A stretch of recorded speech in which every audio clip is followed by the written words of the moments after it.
Yeah, some people used to, what is it now? People live at their jobs these days, ever since they've been in lockdown. They live at work. Yeah. Used to work to live, or live to work, or whatever the phrase is. Hello, I'm John from Broadsheet. Welcome to Tomorrow Tonight. We're joined by Bernard Purcell, who's the editor of the London-based The Irish World, which is the voice of the Irish in Britain. Good evening, Bernard. Good evening, John. How are you? I'm very well, very well. Very nice to see you. Can I go straight just to the Irish World, this week's Irish World? By all means. Because the story is very topical for this evening, and it's the kind of main story will be the main story tomorrow probably. Forget about holidays abroad, Bernard. The paper's out today, isn't it? It's on the shelves today, isn't it? Tomorrow. It will be across the UK on Wednesday. Yes, we're virtually into Wednesday now. There are parts of London that you can get it: Kilburn, Camden. You can get the early edition of it, and people who get the digital edition can get it on a Tuesday. But it'll be on newsagents' shelves and supermarket shelves tomorrow, Wednesday. So it's staggered release. Great. But the story itself is more for our readership here. It won't come as anything new to people in Ireland, because the government over there has been preparing people for this for some time. They've been managing expectations, as we're aware. Between the drip feed that has come from the Taoiseach and from the Taoiseach. Sorry, go on. Sorry, no, I meant to say that just this evening on prime time on RTE, I'm not sure whether you've seen it on the player, but they were shaming a group of tourists coming back from Lanzarote. If I could just get the images there. Hang on. And Alan Kelly has said that the virus is on tour. And can I just play this for you, Bernard? Yes, by all means, do. Yes. Okay.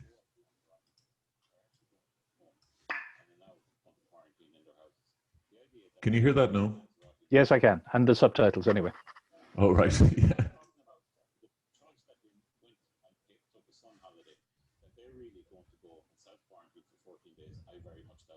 The idea that Gardaí are going to be able to go to houses and have to do this. Wait a second, are going to have to go to houses and actually ask if Johnny and Mary inside and police this in this way. This is half-baked. This is not going to work. We're going to have mandatory quarantine in this country. The numbers are coming down because of the efforts of all the people. We're going to have hotel quarantine for people. We're going to have PCR tests on arrival after 5 days and by the end of quarantine. It's the only way of dealing with this. Can you hear that? You heard that, Bernard? I can indeed, yeah. Yeah. Sorry, I'll just turn that off. So they're ratcheting,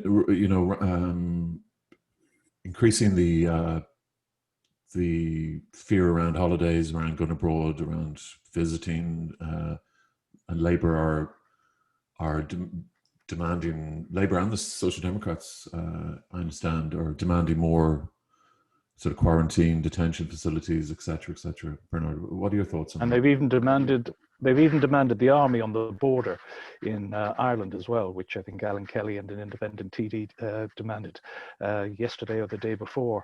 It's a year after everybody else, and this is something that has to be managed by consensus.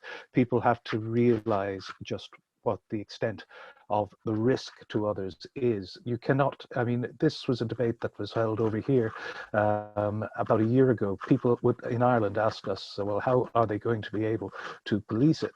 It was recognised up front, it has to be by consensus. Now, we've seen in the most recent lockdowns that there is not the same attention, or they've been much looser than last March, last April, and that's led to the accelerating rates of infection that we've seen. Thanks, Bernard. Your mic is there's a little scratchy. I apologise. Not at all, Bernard. No, it has to be done by consensus. It can't be done. I mean, people, but people will take the lead from the top. We've seen here and we've seen in Ireland as well that the governments tend to send out mixed messages. So people think it's, sure, it's all right, we'll bend the rules a little, they don't apply to us. Here, one of the worst weakenings or kind of blows to that kind of public resolve was Dominic Cummings. And it's, to this day, it's still seen as one of the worst attempts to handle the lockdown, because the law was changed and Cummings was allowed away with anything. There are still repercussions of it today, and there's still a resonance. People will often cite it. Golfgate over in Ireland is another one as well, that still to this day you'll hear people quoting saying, well, it's okay for one lot of people, it's not for others. Yeah. But it has to be done by consensus. It can't be done by armed soldiers and guards trying to police every instance, because you will end up with certainly plenty of unintended consequences. Well, you've got this on primetime tonight. These guys coming back from Lanzarote, and you have Alan Kelly saying that if these people are selfish enough to go on these holidays, how can we trust them to self-quarantine? What's going on, Bernard? It's very... Well, you're asking me about something happening in Ireland. I can't tell you. But I mean the sense of sort of the social shaming. Well, shaming can work. Huh? Shaming can work. As I said, I mean, aside from the issue of consensus, people, if you look at Ireland's relationship with the drink driving laws over years, people used to find ways around it or ignore them until it became socially unacceptable. And then you had a considerably different approach within society, and people would start to see anyone who did behave in that way as being selfish or risking not just other people's lives, but also their reputations and people around them. So it has to become socially unacceptable. And shaming people who are doing that kind of behavior in the face of the advice that they've been given. But equally, there's some sympathy for the fact that if nobody has, they think, well, we're able to, nobody's stopping us, so it must be okay. So there must be, it always goes back to the mixed messaging that appears to come from the top. I mean, if you look at Australia, you look at New Zealand, you look at Taiwan, they did not, they would let people in no doubt. You arrive in Australia, you're taken by an armed officer or an armed soldier to your hotel. You're shown your room, the key card is taken, and you are there for the 14 days. Okay, you're not approving of that, Bernard, are you? I'm not approving of it. I'm saying that there is no doubt in that messaging. If people knew that if they arrived, they were the lockdown conditions they could expect, that they were trying to discourage people flying to and from, because this is a global pandemic. Yeah. Portugal has some of the worst infection rates in Europe. But okay, yeah, but also you've got this sort of... My point was that the messaging can seem confused. Of course, yeah, and it's a balance, isn't it? Sorry, can you hear me, Bernard? Am I breaking up? I can hear you perfectly. Yeah, sorry. No, I can hear you perfectly, John. Okay, good. There's a bit of a lag. I suppose tonight you have this Alan Kelly being interviewed by Miriam McCallaghan, who herself was part of the, at a gather, an illegal gathering in RTE. We're now. I don't think this is very helpful. That the sense of sort of shaming each other, because it leaves. I mean, how can Miriam McCallaghan interview anybody about breaching regulations? It just... Well, I think there's a bit of a... I mean, she's well able to speak for herself, as can her colleagues. Yeah, I don't mean her personally, but I mean her... When she's been to the... I mean, it'd be like Seamus Wolfe kicking out about... Well, I think there's a difference there. Seamus Wolfe was a law officer who was responsible for drawing up the regulations. I think when you're talking about RTE, it was colleagues in the lobby. They were not 2 meters apart. Yeah, but they're banging on every night, Bernard, about... I mean, they're going on every... I'm not mitigating. I'm saying that there's a steep difference between a law officer who was responsible for drafting the law, the regulations, and somebody who got it wrong. And then at what point do they have to wear sackcloth and ashes? There's a real risk if somebody is traveling from into the country from a high infection area, and that person's mobile. When there's asymptomatic transmission, there's it flies in the face of all of the advice at the moment, Okay. even for people who are vaccinated. Okay, I'm not sure how helpful it is having people coming back from Lanzarote and the arrivals, having a camera put in their face and sort of, how could you be so selfish? It's uneven and unequal. It's uneven and unequal, and they're not going to have the resources of a national broadcaster and then politicians on telly. You don't get much of a chance to answer back, and you're put on the stage in a way that you didn't expect. Ultimately, the responsibility has to, and the leadership and example has to lie with the government, who are responsible not only for the regulations, but for the messaging and for bringing people with them. They have to show that leadership. Just as you say, picking on some people coming into the airport who behave for their own potentially dangerous, irresponsible behavior is not it's not the way forward. I think we've seen a confused approach from the government here, and it would appear over in Ireland as well. And particularly, they're at great pains to say that their decision to release or relax restrictions for Christmas was not responsible for the subsequent infection rate. We saw the head of the NHS this evening at the Downing Street press conference, standing beside the Prime Minister when he was asked a straight question, said that one could not avoid the fact that the infections have soared since the relaxing in Christmas, since Christmas Day when people met. So you will find that politicians will try and say, well, we didn't know about this particular strain, the new strain, the British strain, or the subsequent ones that have come, but it was known about, and the public health advisors did tell people before it. But political leadership over here, and it would appear in Ireland, decided that they wanted to play to popularity. They thought they could do it, and it looks like it was a costly mistake. One has sympathy for them, but there is a cause and an effect. Okay, Bernard, the Irish Examiner, more than 3,000 lives lost to COVID. This is announced today. Soprano Cara O'Sullivan dies age 59. Pressure for timely vaccine delivery. It was heartbreaking about. Please. It was quite heartbreaking about Cara O'Sullivan, the soprano. I think she had dementia the last couple of years, and she was only 59. So it really is, terribly sad for when you see somebody taken in their prime like that. Yeah. The 3,000 lives lost to COVID. Well, this is, it speaks for itself over here. As I said, went past the 100,000 mark on the most conventional measure, the government's preferred measure. And if you use ONS statistics, it's thought that it's probably closer to 120,000. It should be remembered that at the very beginning of this last March, the public health advisors of Downing Street said that 20,000 deaths would be a bad but acceptable outcome.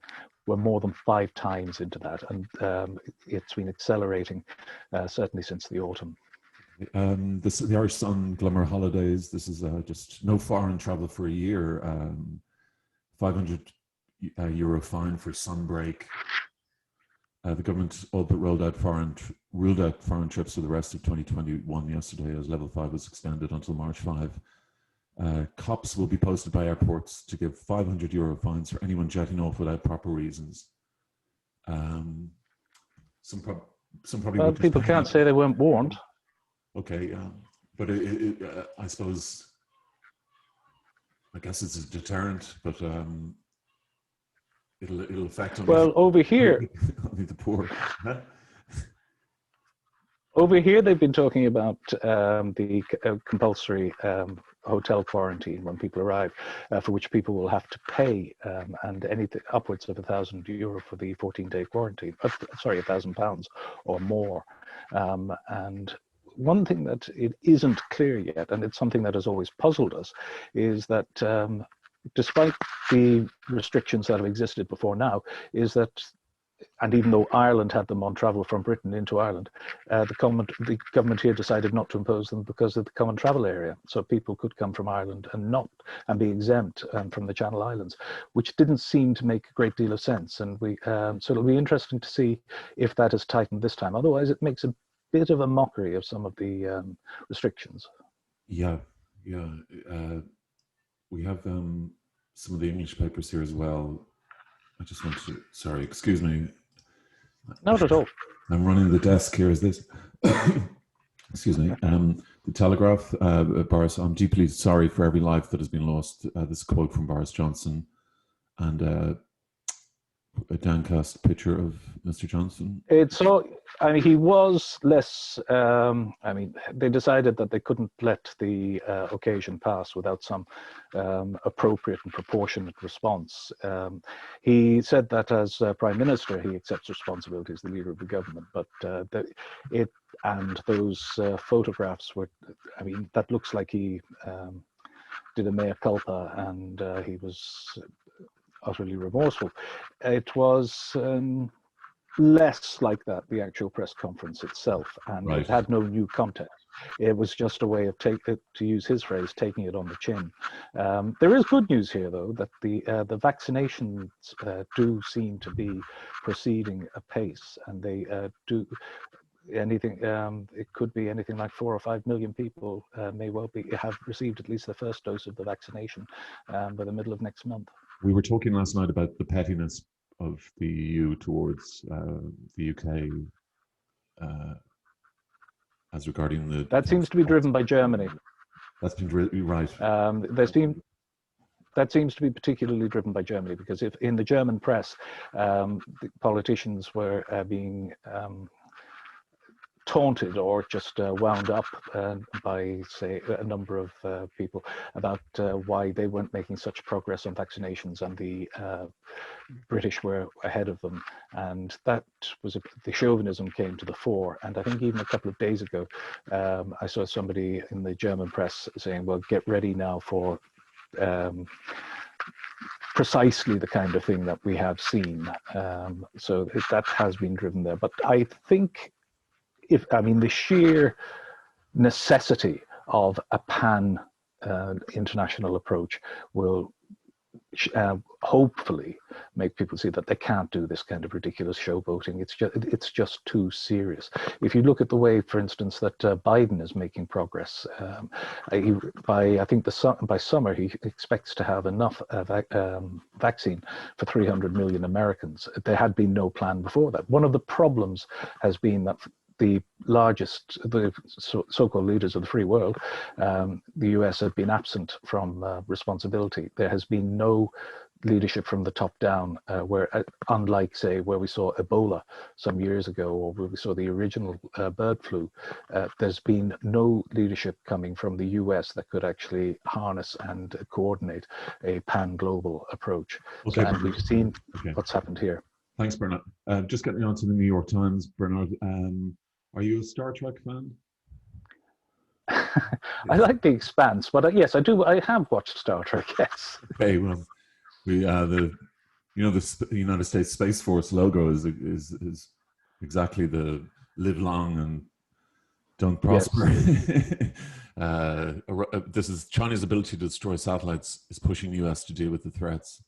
So we're going to literally have some sort of Star Wars. Or at least Star Wars fear porn.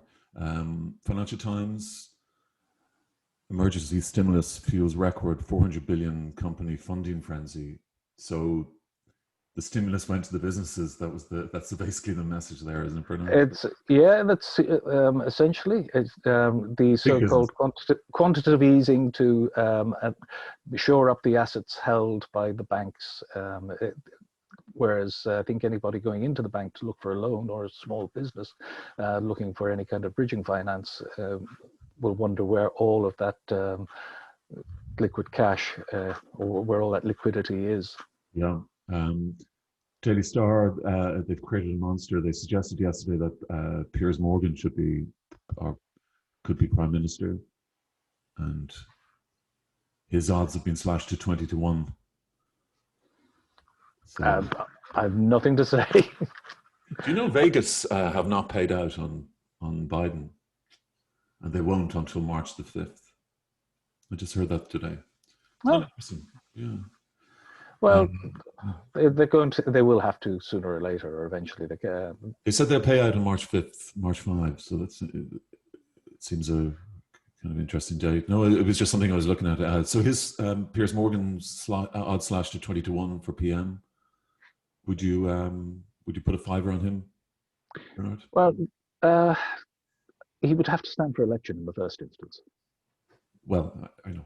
I mean, if we we imagine that scenario, like if they start a Patriot Party or whatever in Britain, like I'm trying to bite my tongue here and say that we already have one kind of celebrity personality in that job, and who said he was doing everything to the best of his ability. And some unkind people said, that's the problem. This is the best of his ability, and it's not good enough. What do you think, though, about, like, you've got the Respect Party, you've got Farage, Piers Morgan, perhaps, who knows? But there seems to be a kind of a rump, right, centre-right, anti-woke, maybe. There's attempts there's been attempts to try and take that from the Trump playbook and the over in the States and the Tea Party before that. We saw it with a ridiculous stunt about 2 weekends ago, where the Minister for Housing, Jenrick, who has quite a cloud over him in terms of some very, very dodgy decisions in office and supporting supporters of the party. But he tried to, himself and Priti Patel are trying to introduce new laws to protect statues of former slave owners and that. And nobody really gives a damn. But it got onto the Sunday Cycle and with an essay, and guess what? The Telegraph. And it using words like woke. Then last week we saw a reporter ask Boris Johnson how he felt. Did he think that Joe Biden was woke?